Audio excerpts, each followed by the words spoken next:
We're here to talk about our plans for school opening as school is scheduled to start in just over 2 weeks.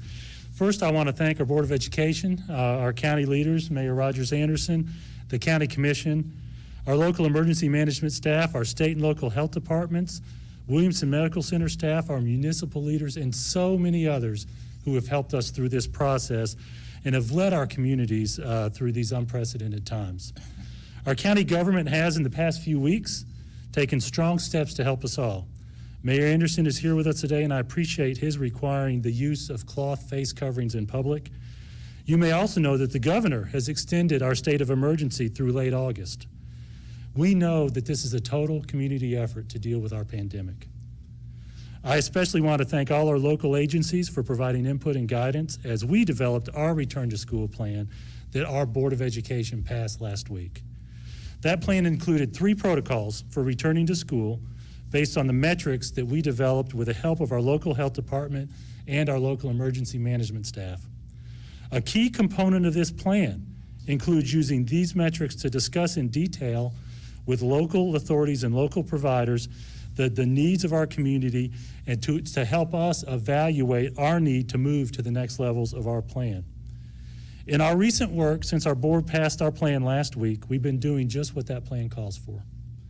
Checking and rechecking to determine the wisest course for us when school starts. We've looked at a lot of research. We've talked to state and local health department authorities about what that research means for us here in Williamson County. We talked with them about trends, about healthcare facility capacities.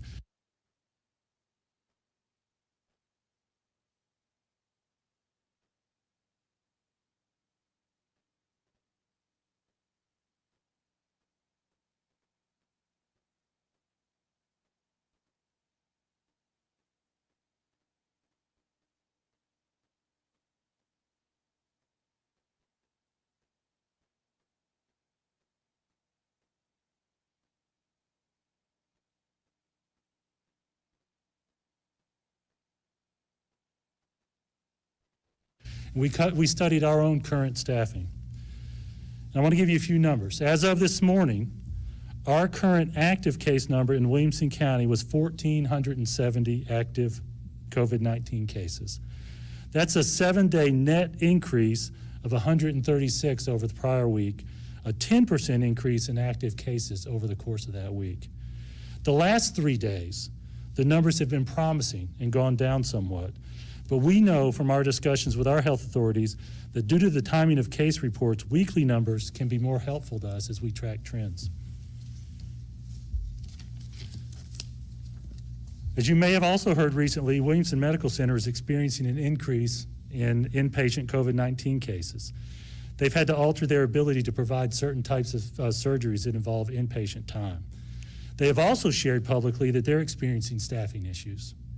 We've seen the most recent report in Nashville hospitals with 18% available capacity earlier this week. We've talked with state health authorities about their recommendations and the appropriateness of our plan. Our local health department continues to work on a high volume of contact tracings, and Tennessee's Commissioner of Health has very clearly stated that when schools open, there will be positive cases. We've experienced that here in Williamson County Schools.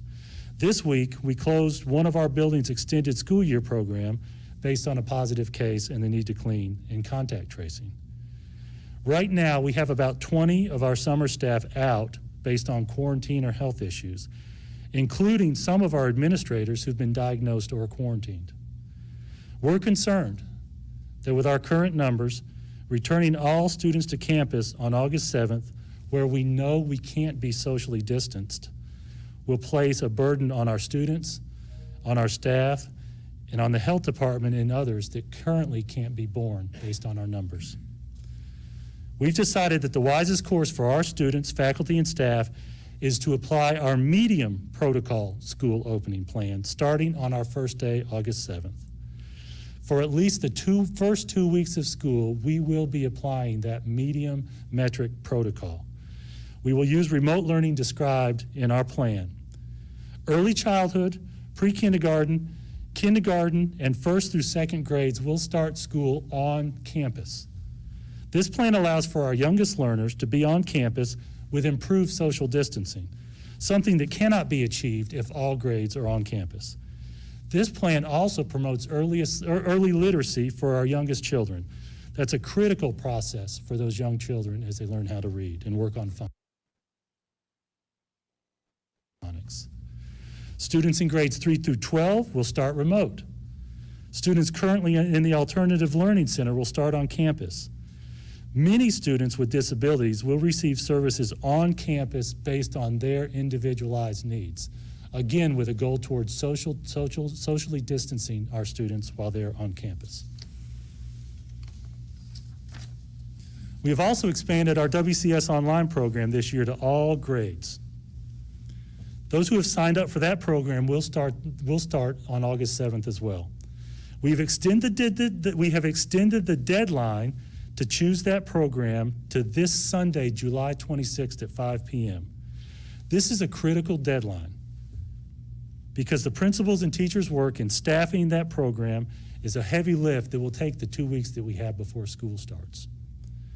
August 7th, our first day of school, is a half day for students, whether your child's on campus, remote, or in our WCS Online program. We are starting school on time. That day will focus on familiarization with your teachers and programs in a way similar to any first day of school. Last spring, we committed to families that all our students, grades K through 12, would be assigned their own Chromebook for this school year. All students, whether on campus, remote, or in the WCS Online program, will hear from their principals no later than this coming Friday, July 31st, with a school schedule for Chromebook pickup. Students participating in our remote learning will also receive a plan detailing what remote learning looks like. Orientations and open houses will look a little different this year. They may be through a Zoom or in small groups, depending on the grade level. After school starts, we will have some after-hours activities.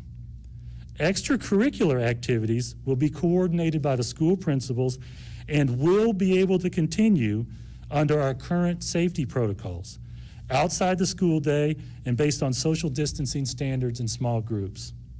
High school sports will follow the TSSAA calendar and their guidance. Before school starts, principals and school staff are the main communicators for parents over these next 2 weeks. After school starts, it will be your child's teacher. The WCS website is filled with valuable information for families with frequently asked questions to specifics on how Chromebooks are distributed, how Chromebooks are cleaned. We also have information related to what remote education will look like. We ask that you visit wcs.edu. You can click on the top line for the reopening framework and find answers to many of your questions. Now, I know that this year will be a big challenge with the pandemic. We're in a pandemic, but I know that we all ultimately have the same goals for our students and staff, for our students to safely receive the excellent WCS education that we're all here for. I know that as our faculty and staff work these next few days and the first few days of school on their remote learning, this new program will be a challenge for everyone. It's new. However, I'm optimistic about this school year. Because the work our county and community are doing, I'm also optimistic that if we continue to work together, we will see these trends over the next few weeks change that will allow our faculty and staff and students to be on campus sooner rather than later. The commitment we have is to 2 weeks from the time school starts to this medium protocol. We will be about a month from now when that 2 weeks ends. I do encourage everyone to let's work together as a community so that we can have school in 2 weeks back with everyone on campus. With that, I want to introduce Mayor Rogers Anderson to talk about the county's approach to this pandemic. Thank you. So my job here today is to encourage the use of continually wearing those masks. They're uncomfortable.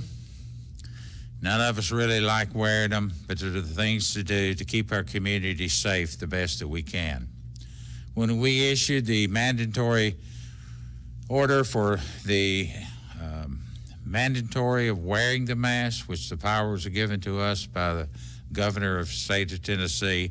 That was good until August the 3rd. During that period of time, as Superintendent Golden has indicated, we are seeing some favorable numbers of flattening out over the last 3 or 4 days. Under the direction that we had in those early days was to keep our business doors open, make our community safer, help to get schools open, and provide a safe working environment for all of our employees. I want to say thank you to those big box retailers that have come online throughout the United States and in our own communities, making it mandatory to shop or visit in those stores. It was not a popular decision, I know. It was not one that was taken lighthearted, as all of the 6 mayors, many health people were involved, the educational people were involved. We're moving towards trying to figure out a way how to live, how to work, how to play, and how to worship in this new world we call the COVID. I know that it's a difficult choice for Superintendent Golden to have to make here today. There are many people wanting schools to start in those school buildings from day one. I'm encouraged, I'm really encouraged by our numbers, and hopefully they'll be revisiting that over the next few weeks. Thank you.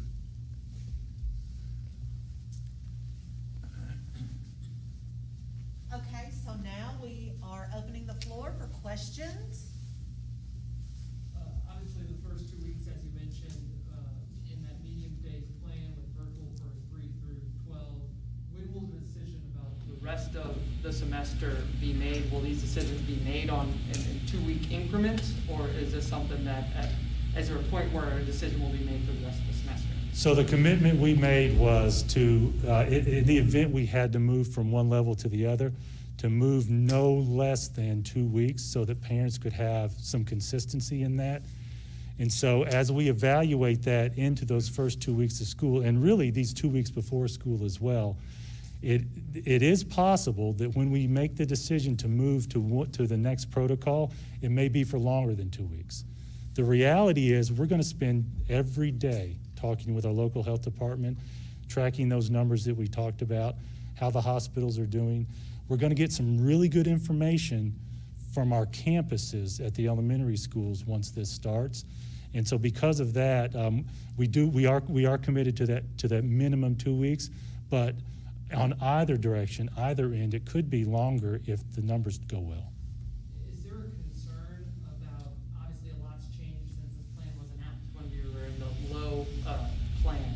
Is there a concern of moving into that low plan, that low community spread plan, and then having to move back into a medium plan in the same semester, in the same month or so during the school year? With the volatility of COVID-19 and the pandemic, we are concerned about a number of possibilities. We all learned that as we moved back in March and April to extreme restrictions, the numbers really went down. As it loosened up, our numbers went up, and some of the impacts on our buildings, on businesses and hospitals and emergency services started taking effect. So the reality is we don't have expertise in what's going to happen to the virus, but our health authorities have developed a lot of that.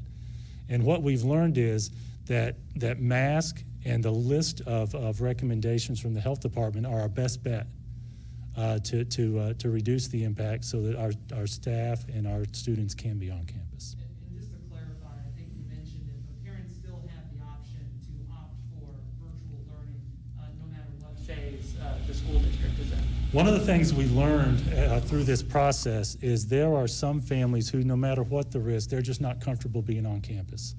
For the last couple of years, we've had an online program that included high school classes. What we've been able to do this year is extend that for all grade levels. Parents still have that option. We know a number of parents have had conversations with their principals about what that might look like at their child's grade level. We have extended that deadline for them to make a decision to this Sunday at 5 p.m. Like I said, that's a very important deadline because our principals have to go through the process of assigning students to classes, assigning teachers to those programs during that 2-week period before school starts. I'm gonna have him clarify something. Mr. Golden, explain though that deadline is only for the parents who have already expressed interest. Thank you. So what we have talked about is over the course of these last few weeks, we sent a questionnaire out to parents and said, if you would like to talk about the WCS online program, have that conversation with your principal. We have had close to about 20% of our families ask questions about the online program, and so we do want to make sure that those families do have that option. A number of them have chosen it and committed. A number have said, I'm not interested after having those conversations, but we know that many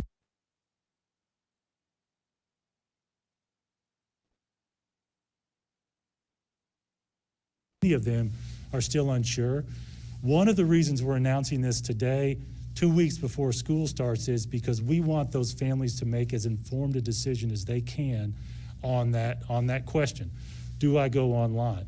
And we've heard from a number of families that they really wanted to know where we were.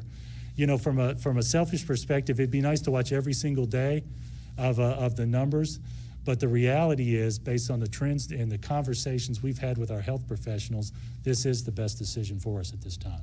And just to clarify kind of what you were clarifying there, the only parents that would be able to opt in to this virtual learning are parents who've already expressed interest, those 20% that have already reached out and expressed interest. That's right. We've had multiple conversations with those families and sent those questionnaires out to them.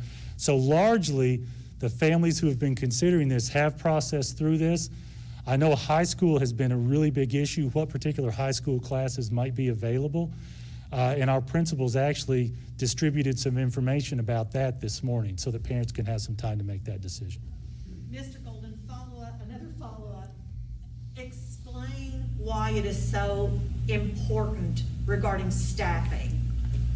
So with our WCS online program, teachers are assigned to classes. Likewise, on campus, teachers are assigned to classes.